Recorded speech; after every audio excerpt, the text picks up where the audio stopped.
Pasteur Atoms. Ah, chanteur Atoms. Yo va inviter kuna. Nairobi de la TV. Ah oui? Voilà ndenge mtoibi. Voilà. Na ba homme politique au Et puis l'a invité. Na ba homme politique. C'est quoi ça il va mzee wana comme Denis. Ah non. C'est pas là non. Dis-moi bon appeler début na mpona iba. Nzemoli. Nzemoli yo imba wana. Si mone wo batbaninga mingi. Nzemoli. Libi ne kimi. Hein? Témoignage. On va inviter où est raté. On l'a mis là, je l'ai tangé déjà 4-5 et les qui ont 5 déjà, papa. Sœur Enis, on a yé, pena tout va sauver. L'hippodrome. De Vincennes. Il y a dans le sel, dans le Zam. Bon, on a le sel. Il y a l'hippodrome. Zambena boya, olatike mo vanzina bo santu. Ozinga mina bajelo, bakoye mela kayo tongo pe popa. Zambena boya, olatike mo vanzina bo santu. Ozinga mina bajelo, bakoye mela kayo tongo pe popa. MDG TV, une chaîne Wint pour la cause de Christ. Mafuta Yasika, Mafuta Yasika, Mafuta Yasika.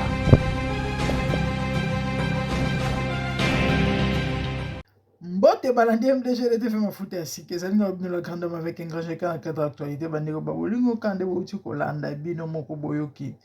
Quadra Corman Kofi Olomide azako invité à un concert et ceux qui n'ont hippodrome azoko invité et c'est Rona Mounele Kofi's Wood c'est Rona Mounele donc Enis na Atoms bah il s'est passé Atoms ça le bino chantre Atoms et bah y a un concert na bande on a ngai ato sala ka analyse ok. En tout cas, besoin de m'abêter. Besoin de m'abêter à tout ça, la analyse. Kofi a se permettre à inviter Atoms na Enis pour anini. Pendant que Kofi a bien que musique oya betaka. Na o bango ba betaka ezali même musique te to pesa na connotation morote. Qu'est-ce que je veux dire par là? Na lo ba instrument te. Na bi ke biso nyonso betaka do re mi fa sol la si do.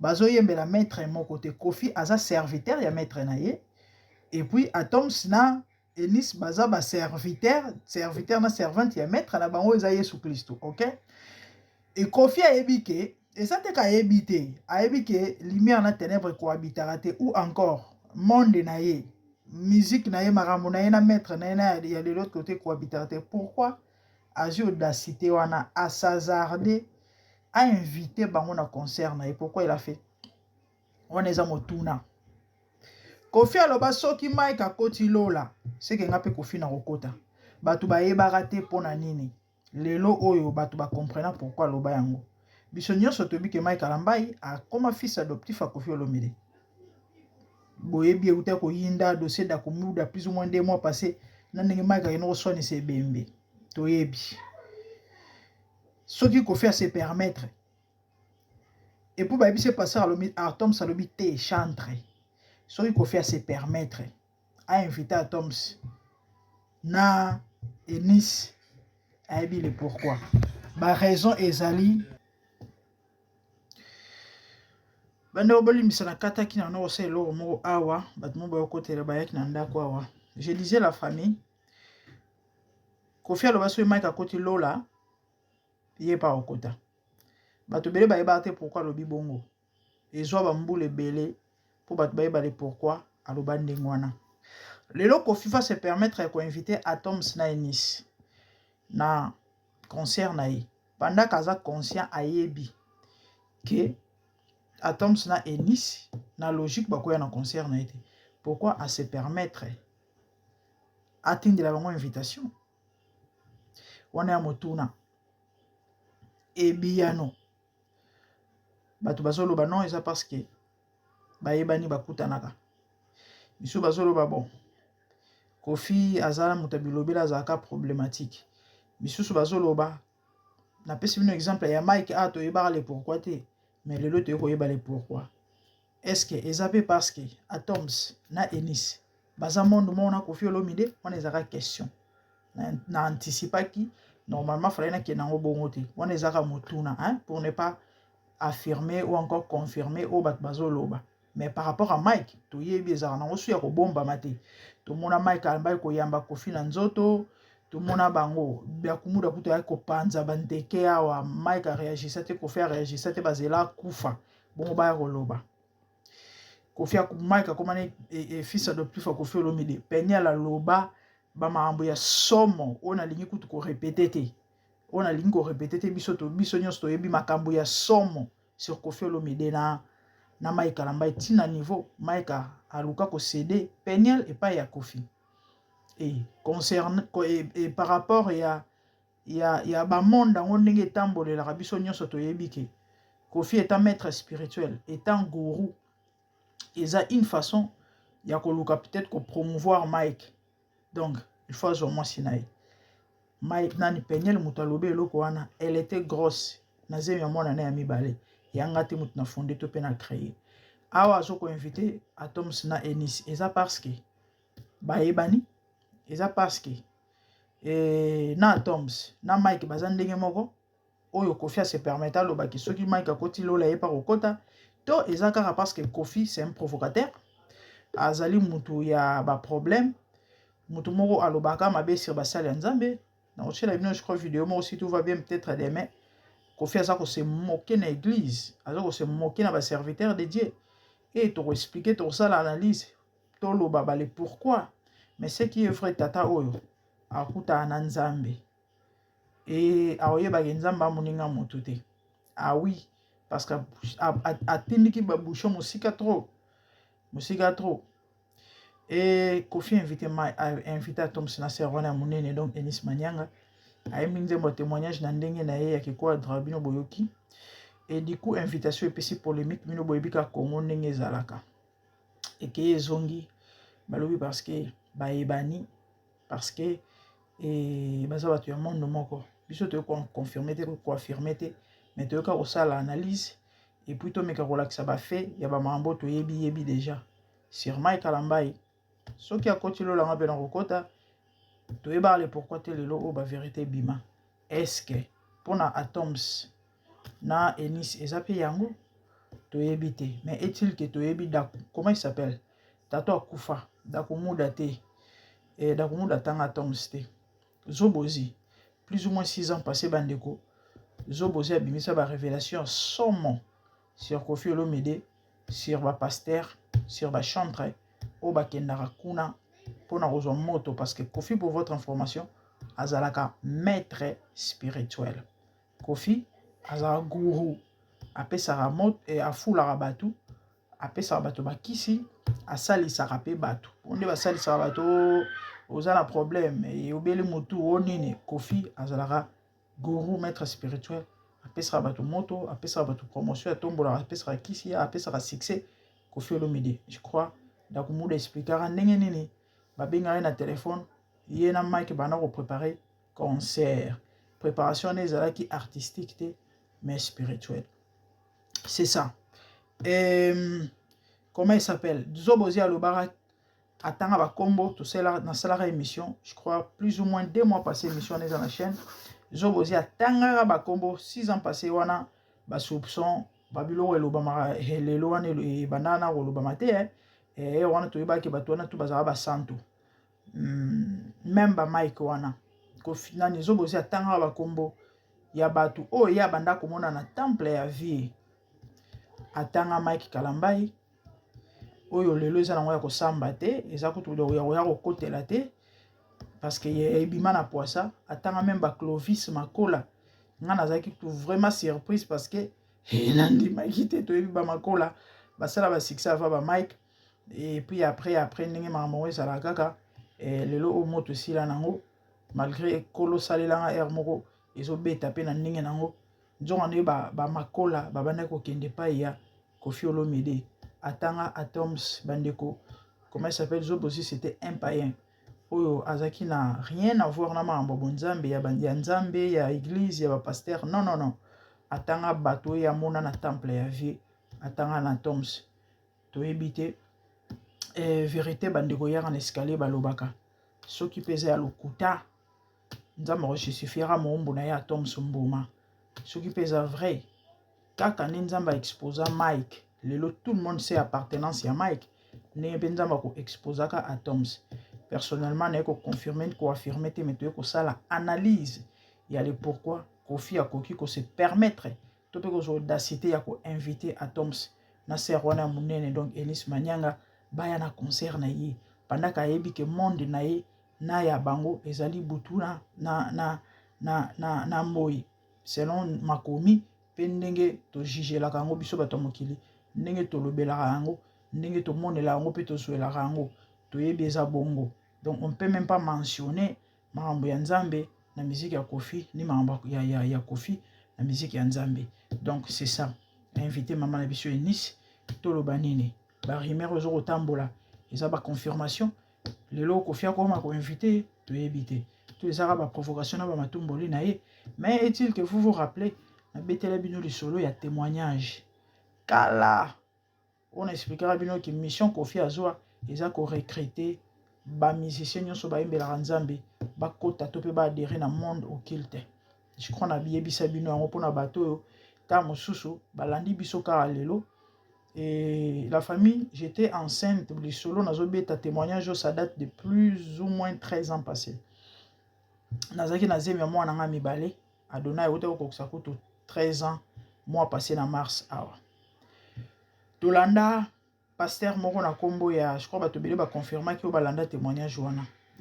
Pasteur moko na kombo ya Jean-Paul Kalumba. So bobetika na YouTube Jean-Paul Kalumba pour mona ba témoignage ya tata wana isa belé. Na témoignage moko ameka ko fungola sur la musique mondaine parce que lui tant azali na monde wana a œuvra na domaine wana a expliquer musicien moko na moko avec détail na précision bo yo kanzoto malili. Na ba signification ya banzembo oyo toyebi bayemba na ba titre na ba le pourquoi abeta lisolo ya Junior oyo Kofi ayemba mama abi Junior anazala mwana ya Kofi mais abota na sirène na monde wana ya occulte mwana pesa ba détail ezate vita abeta lisolo ya defa o matumona papa eboni okimendako tango deba babongoli motema parce que deba bazali masa ya defa o moi si o deba bati kaka na monde wana o ya sirène nde moto apesa deba banzembo wana yemba pona ko interpeller pardon defa o pona ko interpeller de baba ndinga tiki famille na ye de l'autre côté et apesa ba cri en guise à récompense pour la service à bande ko rendre ba cri tel que bazi tutala et autres donc ba précision moko ya ko saganate pourquoi pepe kala yemba nzembo a trahison mamou vraiment ebelé alors il dira ceci mission Kofi azwa eza ko recruter ba musicien nzambe baya na kati ya monde oyo aloba défi na ezaki ya ko gagner Mike. À l'époque, Mike était encore dans les bons. Défi na ezaki a gagné Mike. Pe ya o déshabiller leur mbongo. Et Kofi bande koti lelo alela leur mbongo. Ça n'est passé. A été provoqué maman alors quand ça matumboli a imité voix basse alors mbongo na émission moko et puis alobaki que non, ye rêve na ezala sala dio na alors batuna leur question na émission facha mino boyi mama leur azaba ndeko bolimbisa azaba pena la sagesse au répondre penzate par rapport ya ba spéculation na ba bebika ba rumeur ndenge ka ba taxera bango tout ça et azala vraiment na sagesse on a été à répondre ye ba réponse na ezalaka brite ba réponse na ezalaka mo ndenge asilika en pleine émission na landaki émission na ba betelanga te nga una sela mo émission asilika fort pourquoi Kofi faut aloba bongo et réponse na ezaki vraiment moi bon c'est vrai à cause on est d'accord te mais lo lengi rolobela ezala quand même ya ndenge mususu je vous ai expliqué bande konanga après avoir rolanda témoignage wana papa na lobi ta mususu yo bongo na nzembo alors ta mususu yo bongo na nzembo Mike yebaki bazala ba cible bobondela pona bango pour diable soye na ezala ko isa bango et on a bisa bino bandeko tu connais un homme de Dieu ou aza authentique jusque là bondela pona ye pour Satan azo viser la famille wana masolo te o YouTube kuto ezaka ndenge eza lelo te et témoignage wana kuna landaka yango na en mode voice ezali ba image te ba YouTube ezalaka ndenge ezalaki lelo ekoma lelo te et ba émission ya rare ya moko et puis ba masolo ndenge lelo ekoma ke no azalaka boye azalaka ndoki azala ba biloko na à l'époque bandana kobeta mate koloba mate bande ko lisolo te nini te na lala na yoka mongongo ba oloba na ngaki mai kasi akoyi na piège basi bazwi na mutambo na lamuka boye na yoka souci message oyo ça date de plus de 13 ans donc pour dire que et eloko nyonso te soko yoki to moni fo ya mbango ya koloba bato ba dénonçaka surtout za rapé parmi bondi melanga ba mambo belé to pe bato belé to nga to za la première ya ko dénoncer bango donc c'était ça alors c'est ça qu'on fait l'omide mission na ye azwa yango wana to ebité eloko ezakaka par rapport à oyazali ndenge batinda eto eza parce que a gagner bango ndenge ba pesa émission yango se permettre à une émission à inviter bango to yebité car lobi nde mutu eko prouver to pe eko faire cesser la contestation ndenge lelo oyo tout de suite yeba appartenance ya Vaseline donc c'est ça et parmi ba buzz et que zongi moko ya ba émission oyo elobisi baba yango oyo ke Kofi invité ser wana ya munene donc Enis Manyanga Kofi na Atom Sumbuma babi c'est pas ça Atom Salobi non chanteur Atom to éviter déjà parce que c'est à gagner bango ya moi se permettre lo babilo kaboy to éviter mais est-il que tata oyo nzamba obetaye parce que Kofi Olomide il en fait de trop donc yendinga azalaka nako pona ya mona raneti ke nzambe azalaka eloko te tellement na Congo ba aventurer na ba fo batonda bakuta na kuna ya azalaka mettre na bango to mokonzi na bango et akoma na yeko se permettre à leki émission aloba ne mabe na komba nzambe to ya basali nzambe to ya église il y a beaucoup d'émissions surtout ces derniers temps par rapport ya ko cracher na ye sur le nom de Jésus to tchela bino si tout va bien kaka na week-end oyo sinon c'était ça émission oyo tozaki na représenter bien encore une fois de plus likez partagez commentez et faites leur diffusion et abonnez-vous massivement activez la cloche pour ne rien rater. C'était la grande dame, merci, au revoir, bye.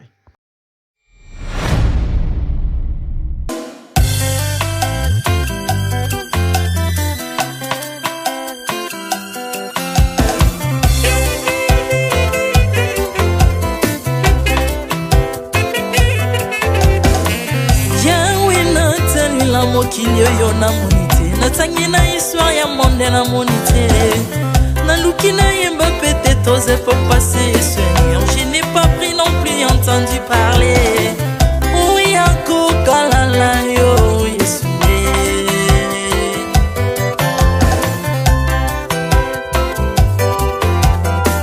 même na domaine ya sorcellerie nationale atana oyo ya international papa na yo kisangwa banzamba mokilo yo mokota kufa se kwa lokola yo Yesu nanya voyage lokola yo nanya wakoka nino ya wanzambe uni masomo ya ekusu ponanga okufose kwa poyo zali nzambe Yesu nzambe moneno kitanase olata nzoto poyo bikisanga okitana se pozwe sikananga ofuta nyongo na nzambe nanga Yesu ozali nzambe onkoteya okani na yo ozali nzambo bongwani te Yesu Yesu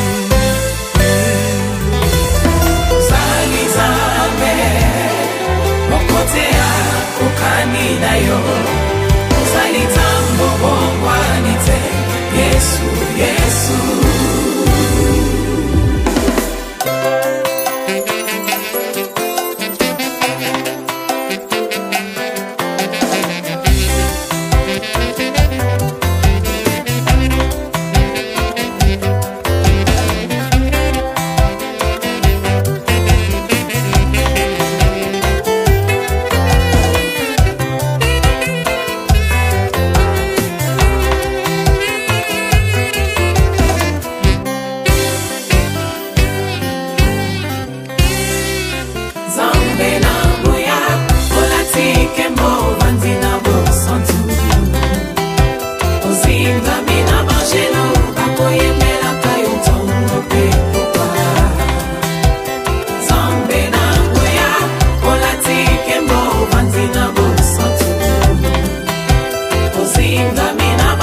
soki na yo te ikole vandelo na yo yawe abele nyatelo na yo ozali nzambe ozali nzambe ozali nzambe mokote lokola yo nzambe na ngoya olatike mo vandina bosantu ozinga bina bangelo bakoyebelaka yo tongo pe pourquoi Ardemment tu m'as rendu intouchable, ardemment tu m'as rendu invincible. Aliwana yo tukomine la santu, lisekwana yo tukomine balongi.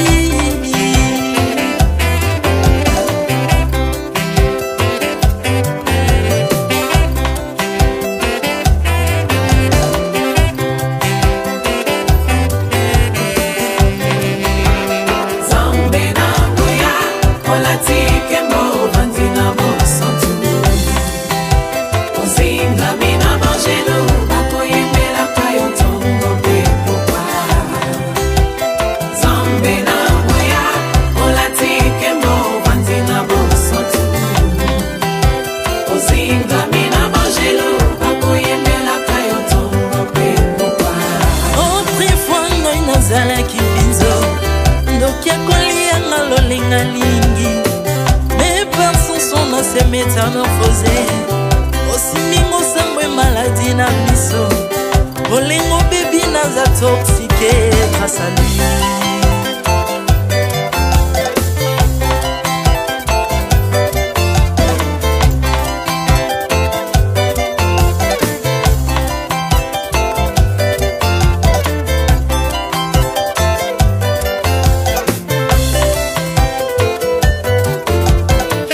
Bien-aimé, alléluia. ezali na tata moko azalaki nzambe ntango akufi badepsine balobi keno akosekwa mpo nzambe bakristo mpo asekwa alors mpo bafasilite lisekwa na ye bakunda ye motu libanda mpo ntango akolamuka abimaki limbala moko me komi nzambe na biso alinga kokambola gloire na moto te lobi nango na ntongo baya kokuta bangulu basepelisa motu ya nzambe na bango yango bien aimé bato wana bakoma oyo biso toliaka ngulu te mpo milimo mabe ekotaka na ngulu me so bino boliaka ngulu te mpo milimo mabe ekota na ngulu bomelaka mai te mpo milimo mabe ekotaka na mai yango tokumbisa nzambe po akufa asekwa avandi na loboko ya tata mpona kointersele mpo na ngana yo jésus de nazareth amen ozinga bina bangelo